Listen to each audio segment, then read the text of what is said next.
The Adventure of the Beryl Coronet.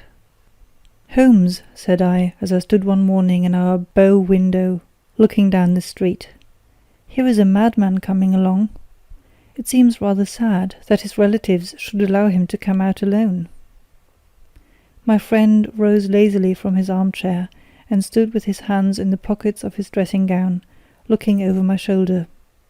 It was a bright, crisp February morning, and the snow of the day before still lay deep upon the ground, shimmering brightly in the wintry sun.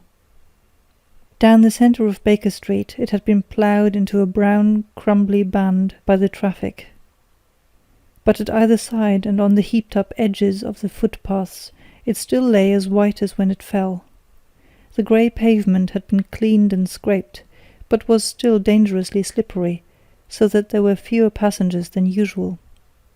Indeed, from the direction of Metropolitan Station, no one was coming save the single gentleman whose eccentric conduct had drawn my attention. He was a man of about 50, tall, portly, and imposing, with a massive, strongly marked face and a commanding figure. He was dressed in a sombre yet rich style, in black frock coat, shining hat, neat brown gaiters, and well-cut pearl-grey trousers. Yet his actions were an absurd contrast to the dignity of his dress and features, for he was running hard, with occasional little springs, such as a weary man gives who is little accustomed to set any tax upon his legs. As he ran, he jerked his hands up and down, waggled his head and writhed his face into the most extraordinary contortions. "What on earth can be the matter with him?" I asked. "He is looking up at the numbers of the houses." "I believe that he is coming here," said Holmes, rubbing his hands. "Here?" "Yes, I rather think he is coming to consult me professionally. I think that I recognize the symptoms. Ha! Did I not tell you?" As he spoke, the man, puffing and blowing, rushed at our door and pulled at our bell until the whole house resounded with the clanging. A few moments later he was in our room, still puffing, still gesticulating, but with so fixed a look of grief and despair in his eye that our smiles were turned in an instant to horror and pity. For a while he could not get his words out, but swayed his body and plucked at his hair, like one who has been driven to the extreme limits of his reason.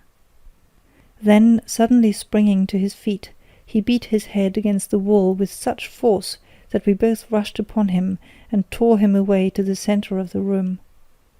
Sherlock Holmes pushed him down into the easy-chair, and, sitting beside him, patted his hand and chatted with him in the easy, soothing tones which he knew so well how to employ. "You have come to tell me your story, have you not?" said he. "You are fatigued with your haste. Pray wait until you have recovered yourself, and then I shall be most happy to look into any little problem which you may submit to me." The man sat for a minute or more with a heaving chest, fighting against his emotion. Then he passed his handkerchief over his brow, set his lips tight, and turned his face towards us. "No doubt you think me mad," said he. "I see that you have had some great trouble," responded Holmes. "God knows I have. A trouble which is enough to unseat my reason, so sudden and so terrible is it.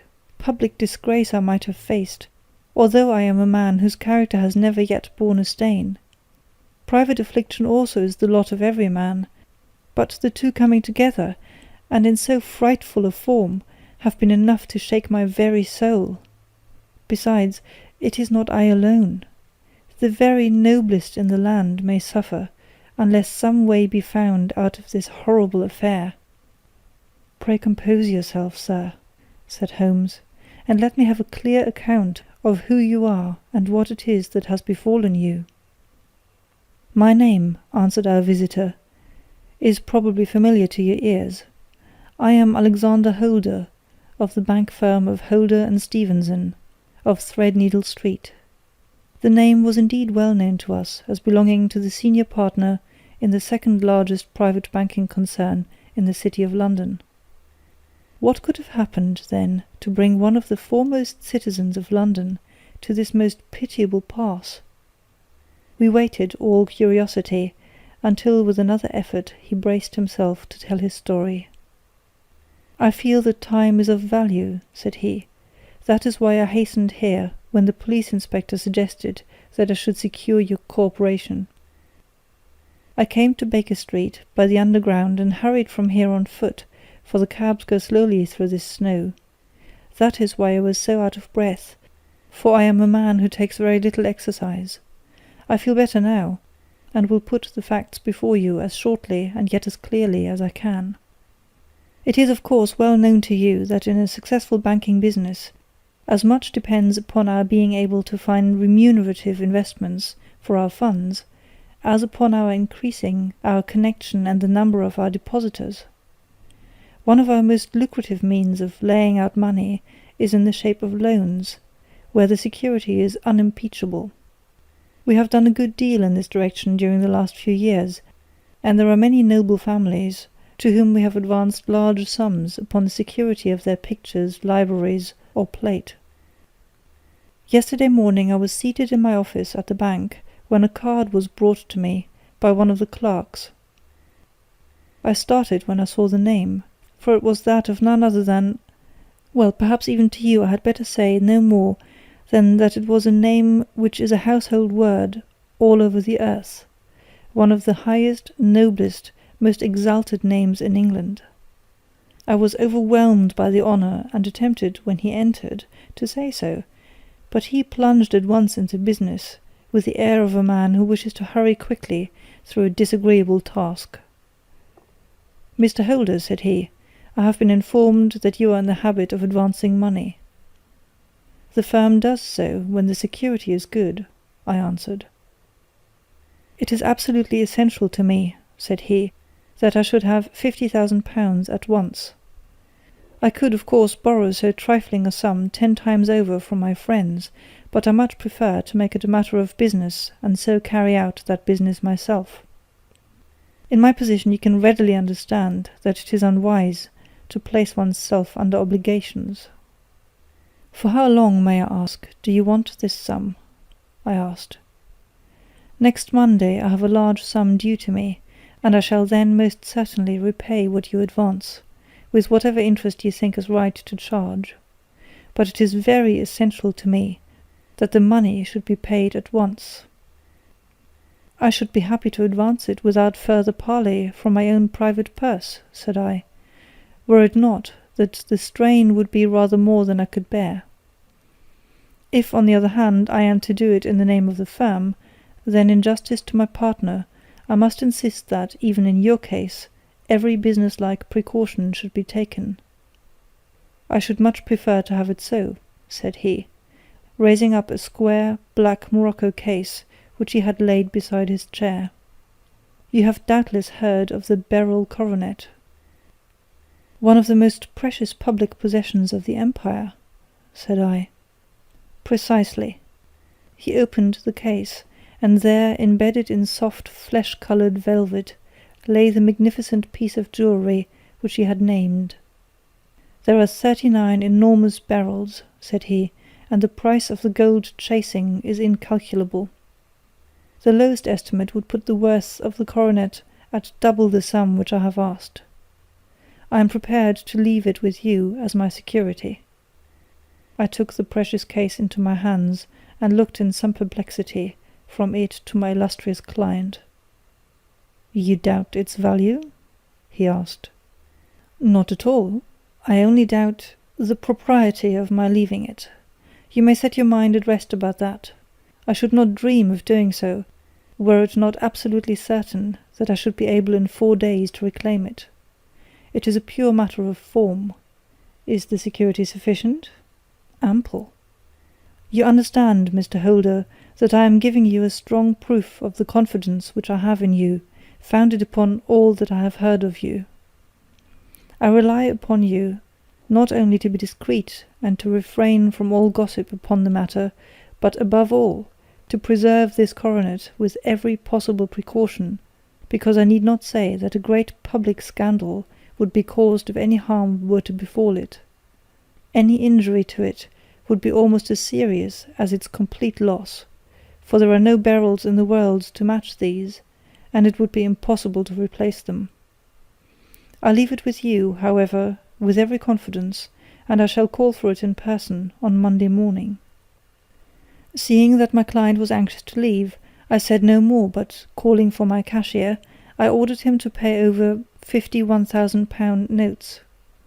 When I was alone once more, however, with the precious case lying upon the table in front of me, I could not but think, with some misgivings, of the immense responsibility which it entailed upon me. There could be no doubt that, as it was a national possession, a horrible scandal would ensue if any misfortune should occur to it. I already regretted having ever consented to take charge of it. However, it was too late to alter the matter now, so I locked it up in my private safe, and turned once more to my work. When evening came, I felt that it would be an imprudence to leave so precious a thing in the office behind me. Bankers' safes had been forced before now, and why should not mine be? If so, how terrible would be the position in which I should find myself! I determined, therefore, that for the next few days I would always carry the case backward and forward with me, so that it might never be really out of my reach. With this intention, I called a cab and drove out to my house at Streatham, carrying the jewel with me. I did not breathe freely until I had taken it upstairs, and locked it in the bureau of my dressing-room. And now a word as to my household, Mr. Holmes, for I wish you to thoroughly understand the situation. My groom and my page sleep out of the house, and may be set aside altogether. I have 3 maidservants, who have been with me a number of years, and whose absolute reliability is quite above suspicion. Another, Lucy Parr, the second waiting-maid, has only been in my service a few months. She came with an excellent character, however, and has always given me satisfaction. She is a very pretty girl, and has attracted admirers who have occasionally hung about the place. That is the only drawback which we have found to her, but we believe her to be a thoroughly good girl in every way. So much for the servants. My family itself is so small that it will not take me long to describe it. I am a widower, and I have an only son, Arthur. He has been a disappointment to me, Mr. Holmes, a grievous disappointment. I have no doubt that I am myself to blame. People tell me that I have spoiled him. Very likely I have. When my dear wife died, I felt that he was all I had to love. I could not bear to see the smile fade even for a moment from his face. I have never denied him a wish. Perhaps it would have been better for both of us, had I been sterner, but I meant it for the best. It was naturally my intention that he should succeed me in my business, but he was not of a business turn. He was wild, wayward, and, to speak the truth, I could not trust him in the handling of large sums of money. When he was young, he became a member of an aristocratic club, and there, having charming manners, he was soon the intimate of a number of men with long purses and expensive habits.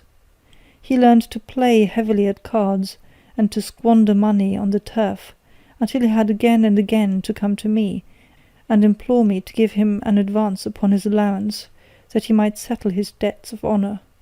He tried more than once to break away from the dangerous company which he was keeping, but each time the influence of his friend, Sir George Banwell, was enough to draw him back again.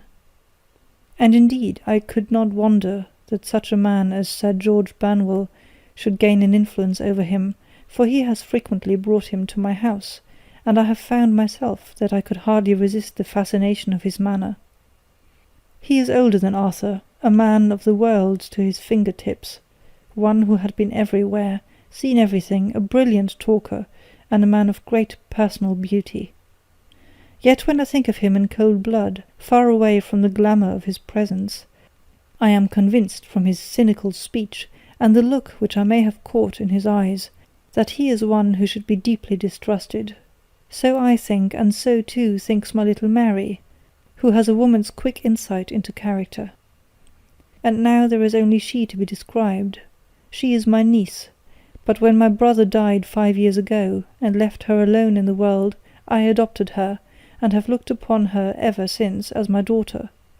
She is a sunbeam in my house, sweet, loving, beautiful, a wonderful manager and housekeeper, yet as tender and quiet and gentle as a woman could be. She is my right hand. I do not know what I could do without her. In only one matter has she ever gone against my wishes. Twice my boy has asked her to marry him, for he loves her devotedly, but each time she has refused him. I think that if anyone could have drawn him into the right path, it would have been she, and that his marriage might have changed his whole life. But now, alas, it is too late, forever too late. Now, Mr. Holmes, you know the people who live under my roof, and I shall continue with my miserable story.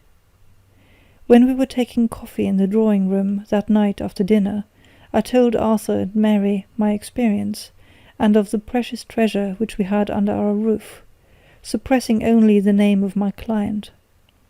Lucy Parr, who had brought in the coffee, had, I am sure, left the room, but I cannot swear that the door was closed.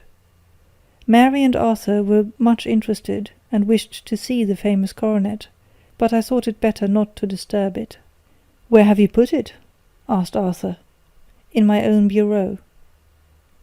"Well, I hope to goodness the house won't be burgled during the night," said he. "It is locked up," I answered. "Oh, any old key will fit that bureau. When I was a youngster I have opened it myself with the key of the box-room cupboard." He often had a wild way of talking, so that I thought little of what he said.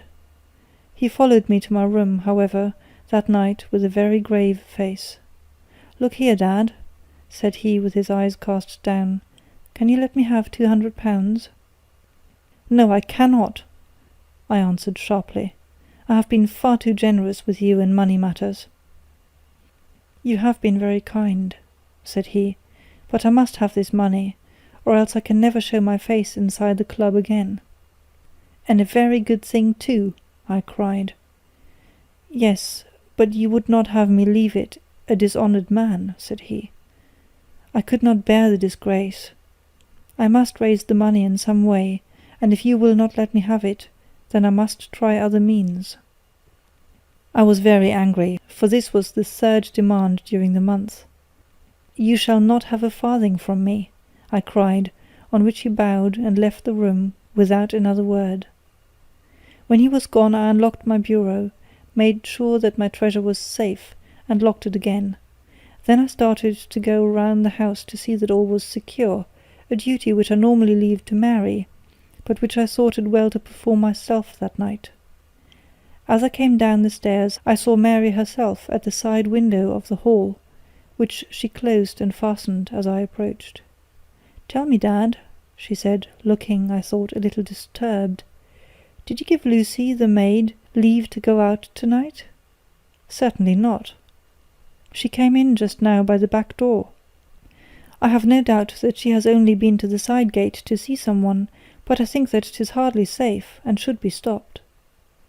You must speak to her in the morning, or I will if you prefer it. Are you sure that everything is fastened?" "Quite sure, Dad."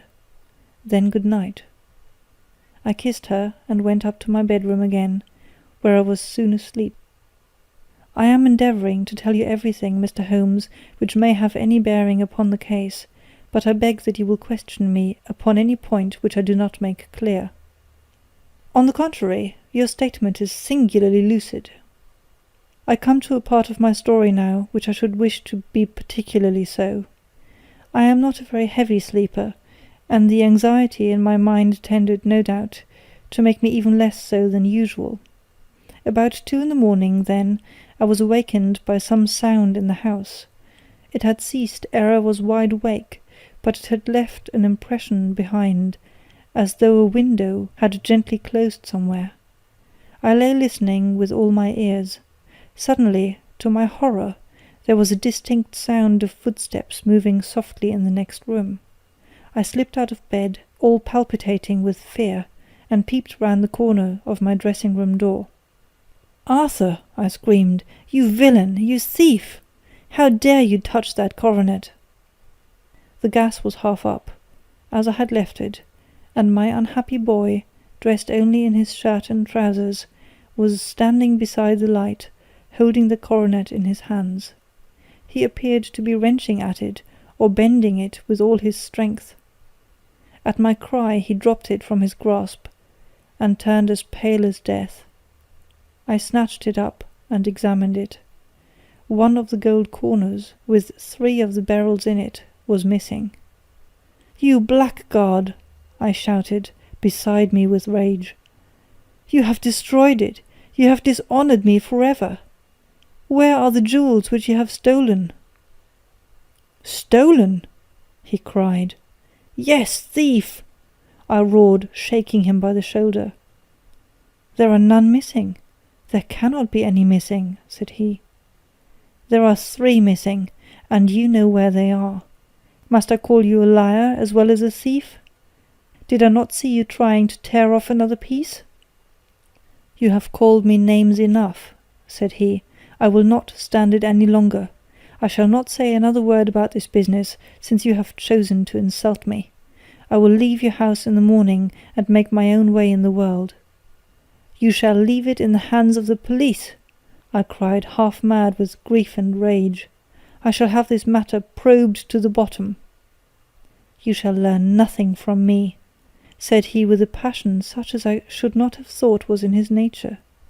"If you choose to call the police, let the police find what they can." By this time the whole house was astir, for I had raised my voice in my anger.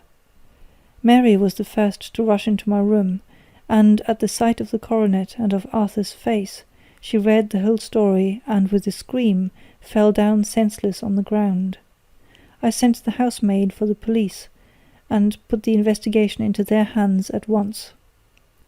When the inspector and a constable entered the house, Arthur, who had stood sullenly with his arms folded, asked me whether it was my intention to charge him with theft. I answered that it had ceased to be a private matter, but had become a public one, since the ruined coronet was national property. I was determined that the law should have its way in everything. "At least," he said, "you will not have me arrested at once. It would be to your advantage as well as mine, if I might leave the house for 5 minutes." "That you may get away, or perhaps that you may conceal what you have stolen," said I. And then, realizing the dreadful position in which I was placed, I implored him to remember that not only my honour, but that of one who was far greater than I, was at stake, and that he threatened to raise a scandal which would convulse the nation. He might avert it all if he would but tell me what he had done with the 3 missing stones. "You may as well face the matter," said I. "You have been caught in the act, and no confession could make your guilt more heinous. If you but make such reparation as is in your power, by telling us where the beryls are, all shall be forgiven and forgotten." "Keep your forgiveness for those who ask for it," he answered, turning away from me with a sneer. I saw that he was too hardened for any words of mine to influence him. There was but one way for it. I called in the inspector and gave him into custody.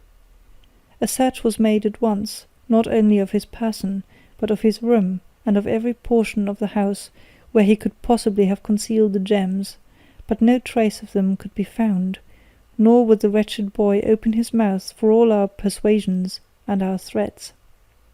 This morning he was removed to a cell, and I, after going through all the police formalities, have hurried round to you to implore you to use your skill in unravelling the matter. The police have openly confessed that they can at present make nothing of it. You may go to any expense which you think necessary. I have already offered a reward of £1,000. My God, what shall I do? I have lost my honour, my gems, and my son in one night. Oh, what shall I do?" He put a hand on either side of his head and rocked himself to and fro, droning to himself like a child whose grief has got beyond words. Sherlock Holmes sat silent for some few minutes, with his brows knitted and his eyes fixed upon the fire. "Do you receive much company?" he asked. "None save my partner with his family, and an occasional friend of Arthur's. Sir George Burnwell has been several times lately. No one else, I think. Do you go out much in society?" Arthur does. Mary and I stay at home. We neither of us care for it." "That is unusual in a young girl." "She is of a quiet nature. Besides, she is not so very young. She is 24. This matter, from what you say, seems to have been a shock to her also." "Terrible! She is even more affected than I." "You have neither of you any doubt as to your son's guilt?" "How can we have, when I saw him with my own eyes, with the coronet in his hands?" "I hardly consider that a conclusive proof. Was the remainder of the coronet at all injured?" "Yes, it was twisted." "Do you not think, then, that you might have been trying to straighten it?" "God bless you! You are doing what you can for him and for me, but it is too heavy a task. What was he doing there at all? If his purpose were innocent, why did he not say so?" "Precisely. And if he were guilty, why did he not invent a lie? His silence appears to me to cut both ways. There are several singular points about the case. What did the police think of the noise which awoke you from your sleep?" "They considered that it might be caused by Arthur's closing his bedroom door." "A likely story! As if a man bent on felony would slam his door so as to wake a household. What did they say then of the disappearance of these gems?" "They are still sounding the planking and probing the furniture in the hope of finding them." "Have they thought of looking outside the house?" "Yes, they have shown extraordinary energy. The whole garden has already been minutely examined." "Now, my dear sir," said Holmes, "it is not obvious to you now that this matter really strikes very much deeper than either you or the police were at first inclined to think? It appeared to you to be a simple case. To me it seems exceedingly complex. Consider what is involved by your theory. You suppose that your son came down from his bed, went, at great risk, to your dressing-room, opened your bureau, took out your coronet, broke off by main force a small portion of it, went off to some other place, concealed 3 gems out of the 39 with such skill that nobody can find them, and then returned with the other 36 into the room in which he exposed himself to the greatest danger of being discovered. I ask you now, is such a theory tenable?" "But what other is there?"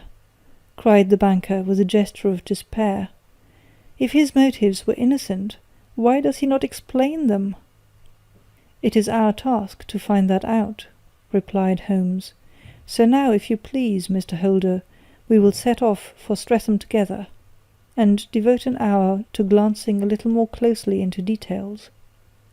My friend insisted upon my accompanying them in their expedition, which I was eager enough to do, for my curiosity and sympathy were deeply stirred by the story to which we had listened. I confess that the guilt of the banker's son appeared to me to be as obvious as it did to his unhappy father, but still I had such faith in Holmes' judgment that I felt that there must be some grounds for hope, as long as he was dissatisfied with the accepted explanation. He hardly spoke a word the whole way out to the southern suburb, but sat with his chin upon his breast and his hat drawn over his eyes, sunk in the deepest thought. Our client appeared to have taken fresh heart at the little glimpse of hope which had been presented to him, and he even broke into a desultory chat with me over his business affairs. A short railway journey and a shorter walk brought us to Fairbank, the modest residence of the great financier. Fairbank was a good-sized square house of white stone, standing back a little from the road. A double-carriage sweep with a snow-clad lawn stretched down in front of 2 large iron gates which closed the entrance. On the right side was a small wooden thicket, which led into a narrow path between 2 neat hedges, stretching from the road to the kitchen door, and forming the tradesman's entrance. On the left ran a lane which led to the stables, and was not itself within the grounds at all, being a public, though little used, thoroughfare. Holmes left us standing at the door and walked slowly all round the house, across the front, down the tradesman's path, and so round by the garden behind into the stable lane. So long was he that Mr. Holder and I went into the dining-room and waited by the fire until he should return. We were sitting there in silence when the door opened and the young lady came in. She was rather above the middle height, slim, with dark hair and eyes, which seemed the darker against the absolute pallor of her skin. I do not think that I have ever seen such deadly paleness in a woman's face. Her lips, too, were bloodless, but her eyes were flushed with crying. As she swept silently into the room, she impressed me with a greater sense of grief than the banker had done in the morning, and it was the more striking in her, as she was evidently a woman of strong character, with immense capacity for self-restraint. Disregarding my presence, she went straight to her uncle and passed her hand over his head with a sweet womanly caress. "You have given orders that Arthur should be liberated, have you not, Dad?" she asked. "No, no, my girl. The matter must be probed to the bottom." "But I am so sure that he is innocent. You know what woman's instincts are. I know that he has done no harm, and that you will be sorry for having acted so harshly. Why is he silent, then, if he is innocent? Who knows? Perhaps because he was so angry that you should suspect him. How could I help suspecting him, when I actually saw him with the coronet in his hand? Oh, but he had only picked it up to look at it. Oh, do take my word for it that he is innocent. Let the matter drop and say no more. It is so dreadful to think of our dear Arthur in prison. I shall never let it drop until the gems are found. Never, Mary. Your affection for Arthur blinds you as to the awful consequences to me. Far from hushing the thing up, I have brought a gentleman down from London to inquire more deeply into it."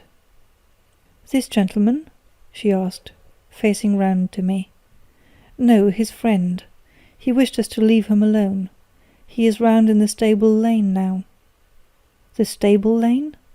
She raised her dark eyebrows. "What can he hope to find there? Ah, this, I suppose, is he. I trust, sir, that you will succeed in proving what I feel sure is the truth, that my cousin Arthur is innocent of his crime." "I fully share your opinion, and I trust with you that we may prove it," returned Holmes, going back to the mat to knock the snow from his shoes. "I believe I have the honour of addressing Miss Mary Holder. May I ask you a question or two?" "Pray do, sir, if it may help you, if it may help to clear this horrible affair up." "You heard nothing yourself last night?" "Nothing, until my uncle here began to speak loudly. I heard that, and I came down." "You shut up the windows and doors the night before. Did you fasten all the windows?" "Yes." "Were they all fastened this morning?" "Yes." "You have a maid who has a sweetheart. I think that you remarked to your uncle last night that you had been out to see him?" "Yes, and she was the girl who waited in the drawing-room, and who may have heard uncle's remarks about the coronet." "I see. You infer that she may have gone out to tell her sweetheart, and that the two may have planned the robbery." "But what is the good of all these vague theories?" cried the banker impatiently, "when I have told you that I saw Arthur with the coronet in his hands?" "Wait a little, Mr. Holder. We must come back to that. About this girl, Miss Holder. You saw her return by the kitchen door, I presume?" "Yes, when I went to see if the door was fastened for the night, I met her slipping in. I saw the man too, in the gloom." "Do you know him?" "Oh, yes. He is the greengrocer who brings our vegetables round. His name is Francis Prosper." "He stood," said Holmes, "to the left of the door, that is to say, farther up the path than is necessary to reach the door?" "Yes, he did." "And he is a man with a wooden leg?" Something like fear sprang up in the lady's expressive black eyes. "Why, you are like a magician," said she. "How do you know that?" She smiled, but there was no answering smile in Holmes' thin, eager face. "I should be very glad now to go upstairs," said he. I shall probably wish to go over to the outside of the house again. Perhaps I had better take a look at the lower windows before I go up." He walked swiftly round from one to the other, pausing only at a large one which looked from the hall into the stable lane. This he opened and made a very careful examination of the sill with his powerful magnifying lens. "Now we shall go upstairs," said he at last. The banker's dressing-room was a plainly furnished little chamber, with a grey carpet, a large bureau, and a long mirror. Holmes went to the bureau first, and looked hard at the lock. "Which key was used to open it?" he asked. "That which my son himself indicated, that of the cupboard of the lumber room." "Have you it here?" "That is it on the dressing-table." Sherlock Holmes took it up and opened the bureau. "It is a noiseless lock," said he. "It is no wonder that it did not wake you. This case, I presume, contains the coronet. We must have a look at it." He opened the case, and taking out the diadem, he laid it upon the table. It was a magnificent specimen of the jeweller's art, and the 36 stones were the finest that I have ever seen. At one side of the coronet was a cracked edge, where a corner holding 3 gems had been torn away. "Now, Mr. Holder," said Holmes, "here is the corner which corresponds to that which has been so unfortunately lost. Might I beg that you will break it off?" The banker recoiled in horror. "I should not dream of trying it," said he. "Then I will." Holmes suddenly bent his strength upon it, but without result. "I feel it give a little," said he, "but, though I am exceptionally strong in the fingers, it would take me all my time to break it. An ordinary man could not do it. Now, what do you think would happen if I did break it, Mr. Holder? There would be a noise like a pistol shot. Do you tell me that all this happened within a few yards of your bed, and that you heard nothing of it?" "I do not know what to think. It is all dark to me." "But perhaps it may grow lighter as we go. What do you think, Miss Holder?" I confess that I still share my uncle's perplexity. "Your son had no shoes or slippers on when you saw him?" "He had nothing on save only his trousers and shirt." "Thank you. We have certainly been favoured with extraordinary luck during this inquiry, and it will be entirely our own fault if we do not succeed in clearing this matter up. With your permission, Mr. Holder, I shall now continue my investigations outside." He went alone at his own request, for he explained that any unnecessary footmarks might make his task more difficult. For an hour or more he was at work, returning at last with his feet heavy with snow, and his features as inscrutable as ever. "I think that I have seen now all there is to see, Mr. Holder," said he. "I can serve you best by returning to my rooms." "But the gems, Mr. Holmes, where are they?" "I cannot tell." The banker wrung his hands. "I shall never see them again," he cried. "And my son? You give me hopes?" "My opinion is in no way altered." "Then, for God's sake, what was this dark business which was acted in my house last night?" "If you can call upon me at my Baker Street rooms tomorrow morning between 9 and 10, I shall be happy to do what I can to make it clearer. I understand that you give me carte blanche to act for you, provided only that I get back the gems, and that you place no limit on the sum I may draw." "I would give my fortune to have them back." "Very good. I shall look into the matter between this and then. Good-bye. It is just possible that I may have to come over here again before evening."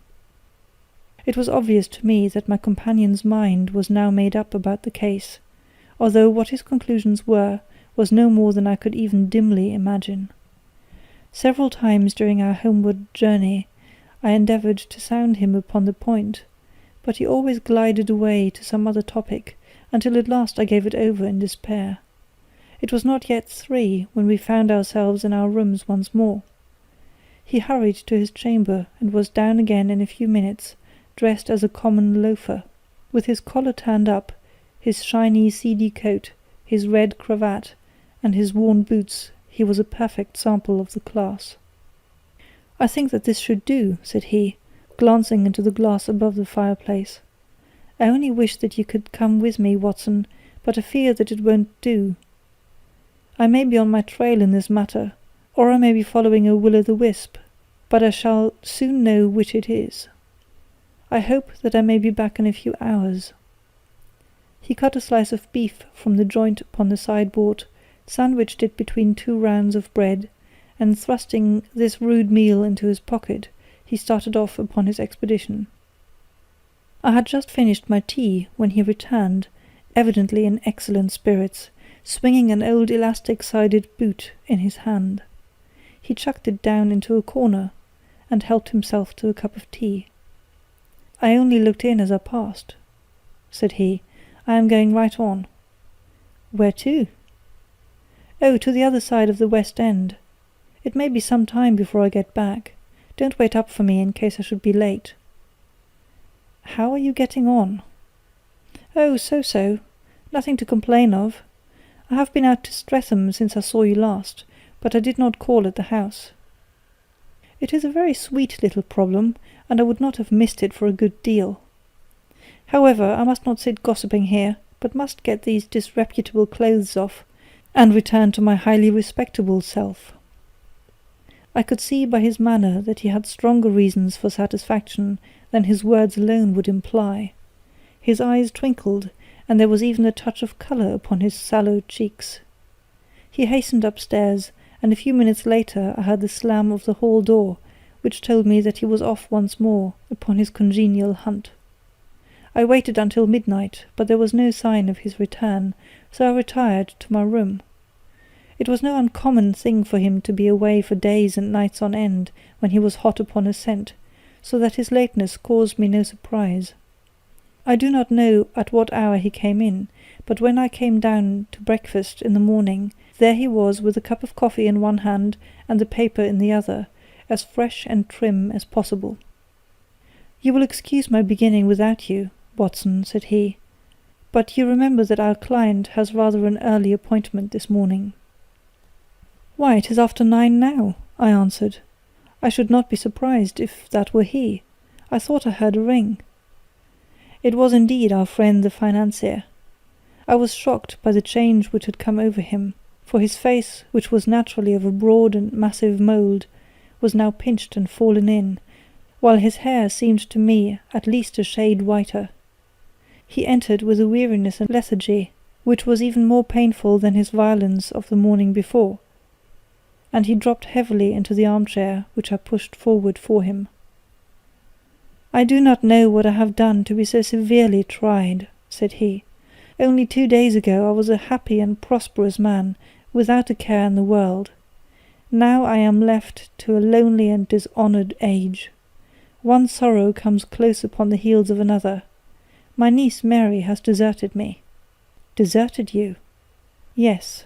Her bed this morning had not been slept in, her room was empty, and a note for me lay upon the hall table.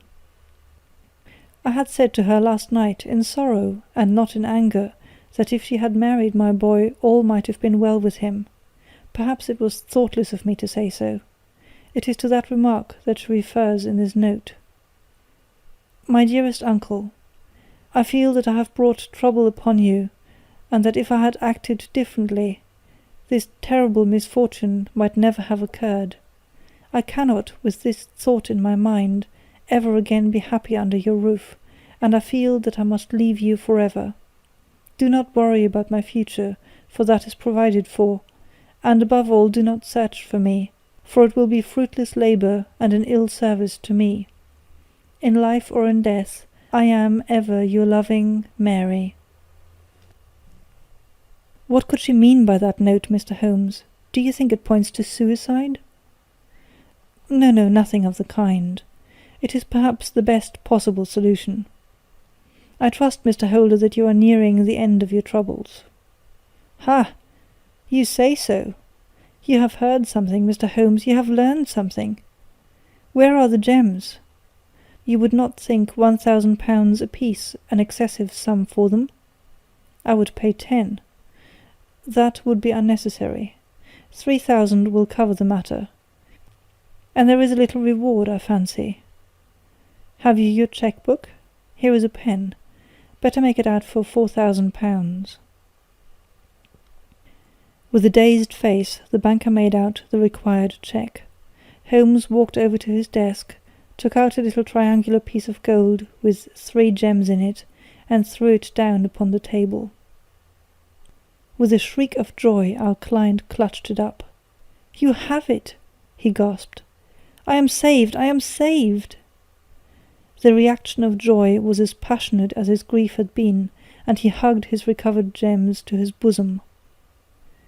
"There is one other thing you owe, Mr. Holder," said Sherlock Holmes rather sternly. "Oh!" He caught up a pen. "Name the sum, and I will pay it." "No, the debt is not to me. You owe a very humble apology to that noble lad, your son, who has carried himself in this matter as I should be proud to see my own son do, should I ever chance to have one." "Then it was not Arthur who took them?" "I told you yesterday, and I repeat today, that it was not." "You are sure of it? Then let us hurry to him at once, to let him know that the truth is known. He knows it already.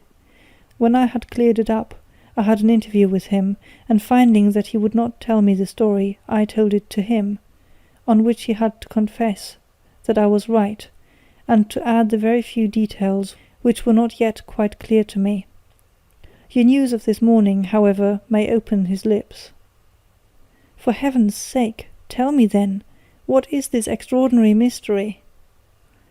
"I will do so, and I will show you the steps by which I reached it.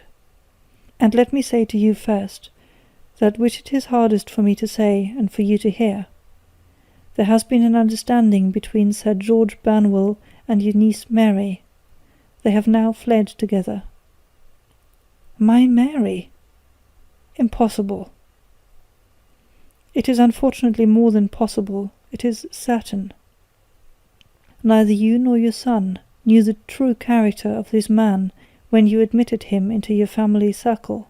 He is one of the most dangerous men in England, a ruined gambler, an absolutely desperate villain, a man without heart or conscience. Your niece knew nothing of such men. When he breathed his vows to her, as he had done to 100 before her, she flattered herself that she alone had touched his heart. The devil knows best what he said, but at least she became his tool, and was in the habit of seeing him nearly every evening."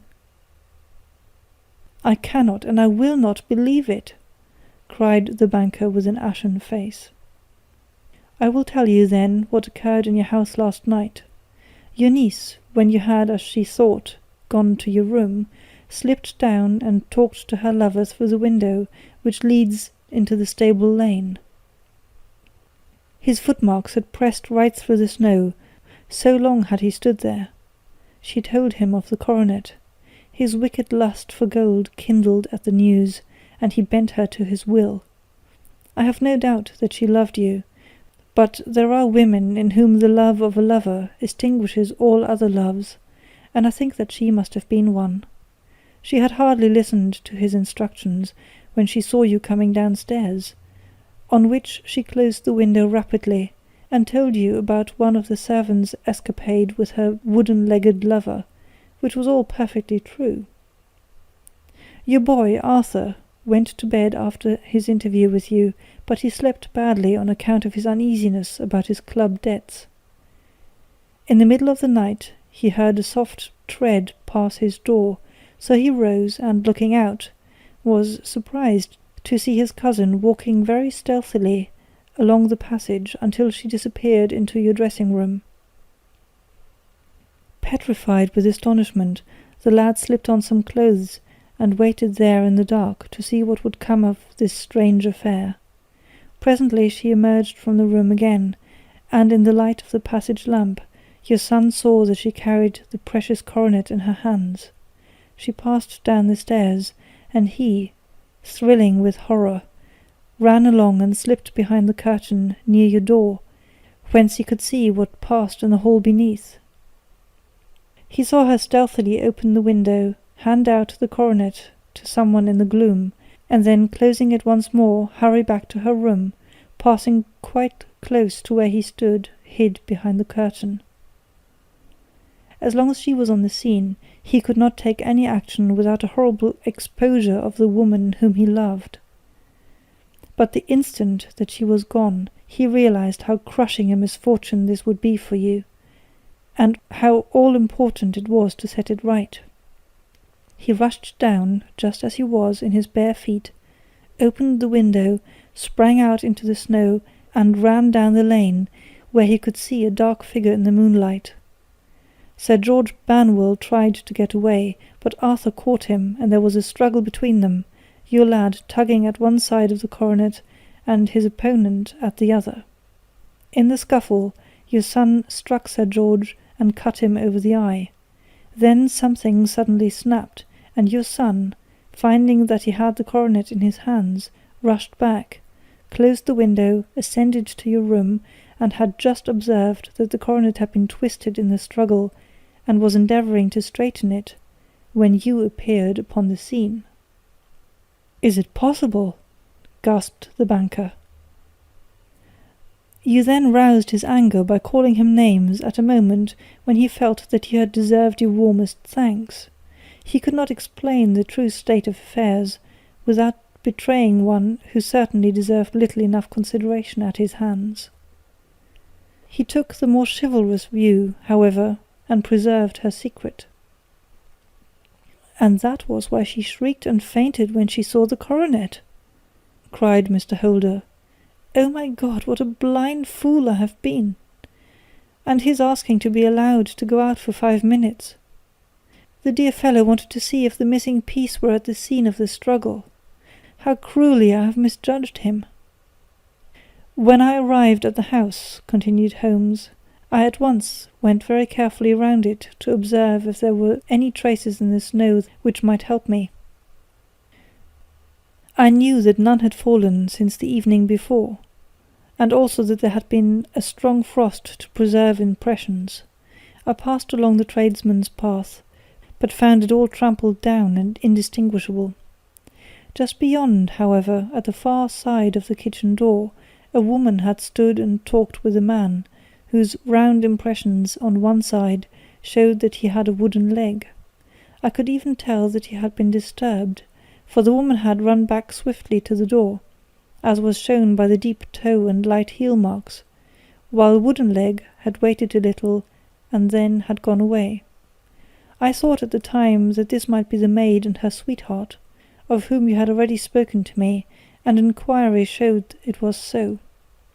I passed round the garden without seeing anything more than random tracks, which I took to be the police, but when I got into the stable lane, a very long and complex story was written in the snow in front of me.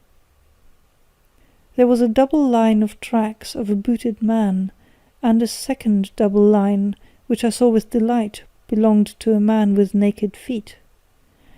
I was at once convinced from what you had told me that the latter was your son. The first had walked both ways, but the other had run swiftly, and as his tread was marked in places over the depression of the boot, it was obvious that he had passed after the other. I followed them up and found they led to the hall window, where Boots had worn all the snow away while waiting. Then I walked to the other end, which was 100 yards or more down the lane.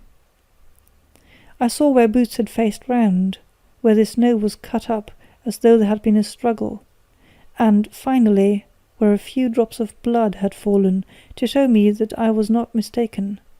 Boots had then run down the lane, and another little smudge of blood showed that it was he who had been hurt.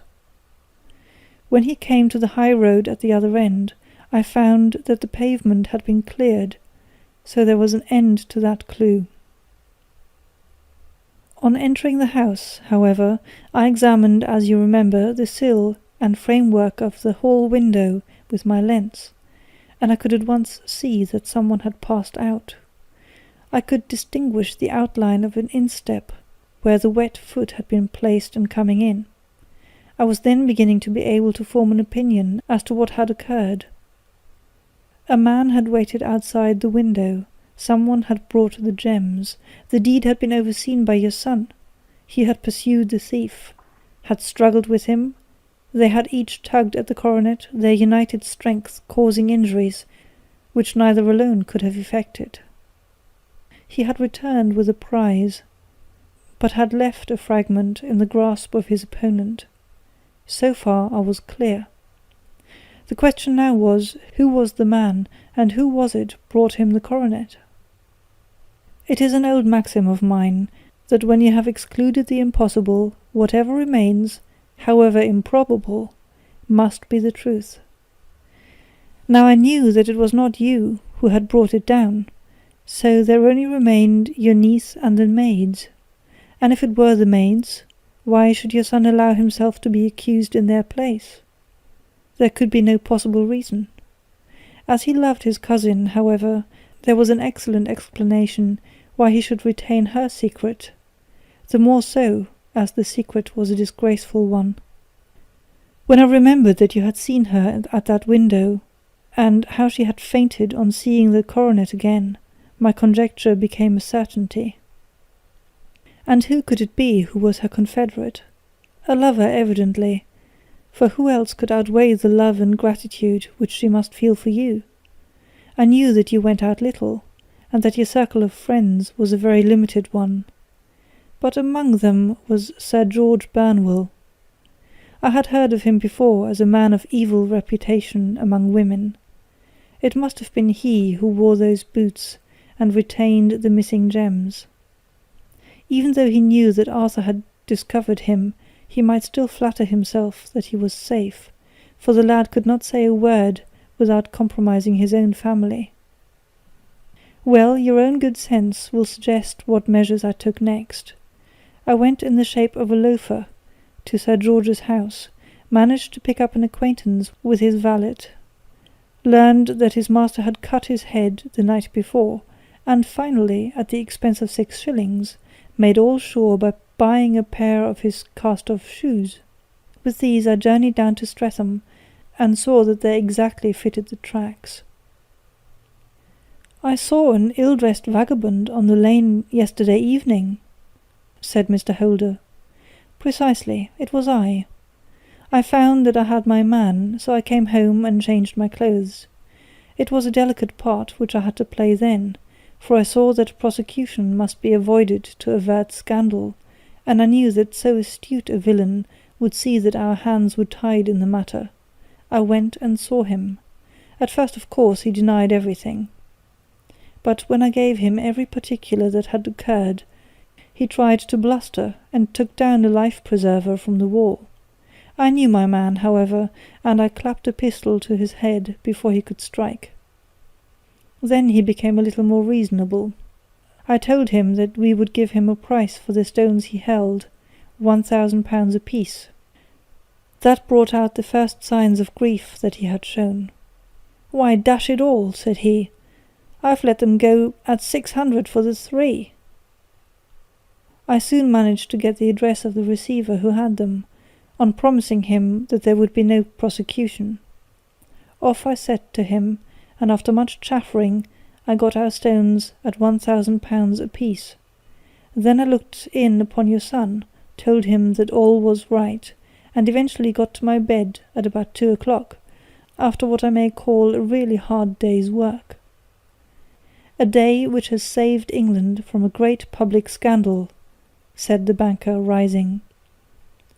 'Sir, I cannot find words to thank you, but you shall not find me ungrateful for what you have done. Your skill has indeed exceeded all that I have heard of. And now I must fly to my dear boy to apologize to him for the wrong which I have done him. As to what you tell me of poor Mary, it goes to my very heart. Not even your skill can inform me where she is now.' 'I think that we may safely say,' returned Holmes, 'that she is wherever Sir George Burnwell is.